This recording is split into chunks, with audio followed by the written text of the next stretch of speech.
Recently, I was browsing the platformer section in the Nintendo eShop and found this adorable looking game called Toree 3D. Not only did the game look really interesting, it was also really cheap.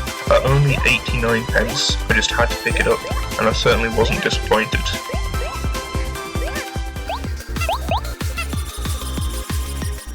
The game was made by Cyaktro Games. I hope I pronounced that right. And the plot basically goes like this. Toree, the adorable bird protagonist, is trying to enjoy some ice cream when this glitchy character comes and steals the ice cream. So you've got to help Toree get it back. It's certainly a simple plot, but that's all a game like this needs.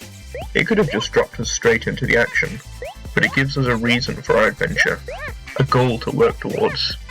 And darn it, I'll get that little birdie its ice cream back if it's the last thing I do. In the game, there are a total of 13 levels, at least on the Switch version anyway, and 4 main level themes. First is a city theme, where you'll be jumping from building to building and swinging across cranes, all while being watched ominously by giant stars. They may look cute, but they have a much more sinister side. The next level theme is Ocean, and I have to say the music for this stage is awesome, easily my favourite in the game. That's probably because I'm a huge rock fan, but it also reminds me of the Sonic Adventure games. It just makes me feel like...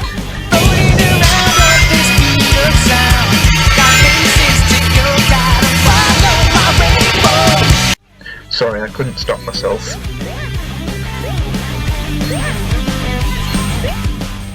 The third type of level are snowy mountains.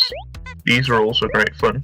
There are lots of ice patches in these stages, which can be a bit tricky to get across, but they're also a lot of fun when going downhill, and you can build up tons of speed and shave off loads of time from your run.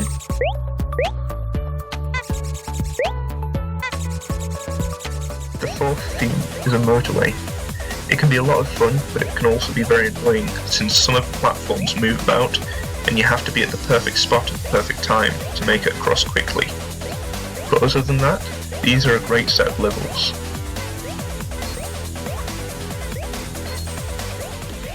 The final theme is a glitch character's homeworld. This uses an assortment of assets from other levels, just kind of floating in a dark void. It's an intimidating final stage, and a fun challenge. After that, Toree gets his ice cream back, and the credits roll. As well as these main stages, there are also 4 remixed stages that kind of follow the same things, but they also switch up the assets a little bit. For instance, one of the big stars being in the snow stage, and one of the snow monsters being in the city stage. Overall, these are some really well designed levels, and you can tell that the developer put a lot of love into this project. Just little touches like giving the enemies and Toree little earmuffs on the snow stages, which makes them even more adorable. I just want to give these guys a big hug. I don't even think bees have ears, so they probably don't need earmuffs, but it doesn't matter because it's just so cute. Now I've got to talk about the unlockables. I don't think this game would have been as fun and addicting, firstly without the well-designed stages to run through, and secondly the addition of time ranks, and of course star ranks. On the stage selection screen, it will show you what time rank you got, and if you got all the stars. And this is so important in games, because it just tempts you to go back for another shot. You know you'll find some more stars in the stage, if you look hard enough, and you know that you'll learn the layout of the level, and just keep shaving off more and more time with each run.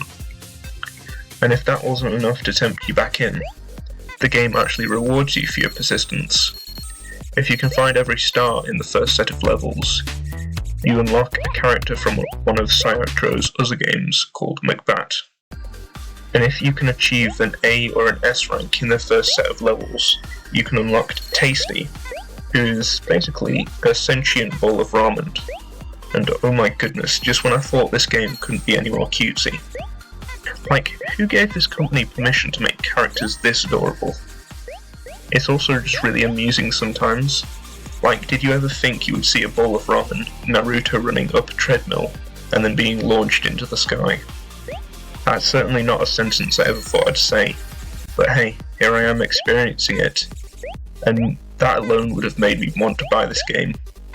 These two characters offer different ways to play, although you can only attempt speedruns with the main character, since doing a level with the other characters won't get you a time rank. And to be honest, that's probably for the best. They are a ton of fun to play, but they basically break the game. McBat can literally fly over the whole level, and Tasty will be... Alright, sorry, I promise I'll stop now. And once again, I have to bring up the cute art style. I mean, look at this dude. They're just a jolly little bowl of ramen. And look at this distinguished gentleman. He's even got a little tuxedo. Now to touch upon the creepy aspects of the game. I know what you're thinking, I wasn't expecting that either. But through some parts of the game, those stars I talked about earlier will have their textures swapped out for these creepy, distorted textures. And a distorted radio sound will play, and the stars will start to follow you. If they catch you, they'll show you no mercy. Now, personally, I don't care much for these parts. It's an interesting extra challenge when the star follows you, but the sound and the images are more irritating than scary. But I do understand that this is a popular aesthetic with these retro-style games, and I know there are people that like this aesthetic, and to be honest, it doesn't really take anything away from the experience, but it doesn't add anything for me personally. It's still just a really fun little platformer made with love.